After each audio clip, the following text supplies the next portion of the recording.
আসসালামু আলাইকুম। আমরা এই সকালবেলা শীতের সকাল বলা চলে না, শীতের শেষ পর্যায়ে আমরা ছুটিতে ঢাকা থেকে দুই ভাই চলে এসেছি গ্রামে। এখন মূলত একটু মাইন্ডটা রিফ্রেশের জন্য আমরা আমাদের নিজস্ব ব্যক্তিগত যে পুকুরের যে পালটা আছে, আজ থেকে 10 বছর আগে দুই ভাই যখন এখানে আসতাম তখন আমরা চিন্তা করতাম যে এই পাড়ে আমরা ভাই কি করা যায়। তো দুই ভাই পরিকল্পনা করলাম যে এখানে ভাই আমরা কিছু খেজুর গাছ রোপণ করব। যেহেতু আমাদের এখানে কোনো গাছ নেই, কারণ যশোরের বিখ্যাত যে গুড়, খেজুরের গুড়, সেটা আমরা সংরক্ষণের উদ্যোগে দুই ভাই এখানে আমরা কিছু খেজুরের চারা রোপণ করলাম। তো সেই সুবাদে আমাদের এখানে 170টি আমরা খেজুরের চারা রোপণ করতে সক্ষম হয়েছি। বাকিতে আরও কিছু প্রাকৃতিক বীজ থেকে কিছু খেজুরের গাছ উৎপাদন হয়ে আমাদের এখানে এখন বর্তমানে 200 মতো খেজুরের গাছ আছে।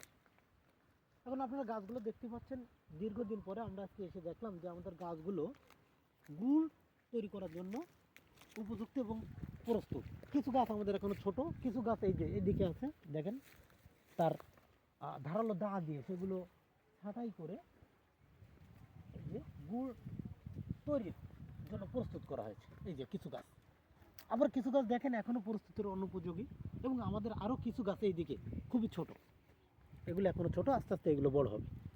আমি আপনাদের আজকে দেখাতে চাচ্ছি যে আমরা আসলে কীভাবে অরিজিনাল গুড়টা, আসলে যশোরের গুড়টা তৈরি করা হয়, সেই একটা আপনাদের কিছু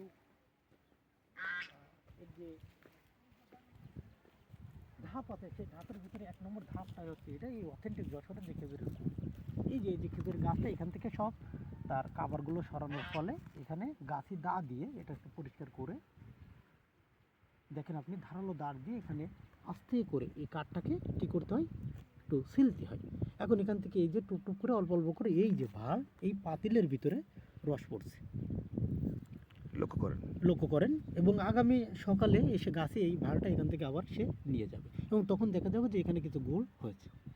এই যে গুড় হয়নি, সরি, রস রস হয়েছে, এবং এই রসটা যখন আপনি আগুনে তাপ দিবেন ঠিক তখনই দেখতে পাবেন যে সেই যশোরের অরিজিনাল অথেন্টিক সেই খেজুরের গুড় তৈরি হচ্ছে। এবং আপনারা দেখতে পাচ্ছেন যে এর ভিতরে দেখেন ফোটায় ফোটায় কীভাবে সেই অরিজিনাল খেজুরের রসটা পতিত হচ্ছে, আপনারা সেটাও দেখলেন।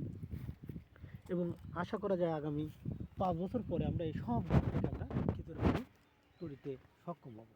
এবং আমার এখানে এখন আপাতত এই নিজস্ব যশোরের ঐতিহ্যটা ধরে রাখার জন্য দুই ভাই মিলে যে উদ্যোগ নিয়েছিলাম 10 বছর আগে, আশা করি 5 বছর পরে এটা আমাদের একটা সার্থক পরিকল্পনায় রূপান্তর নেবে।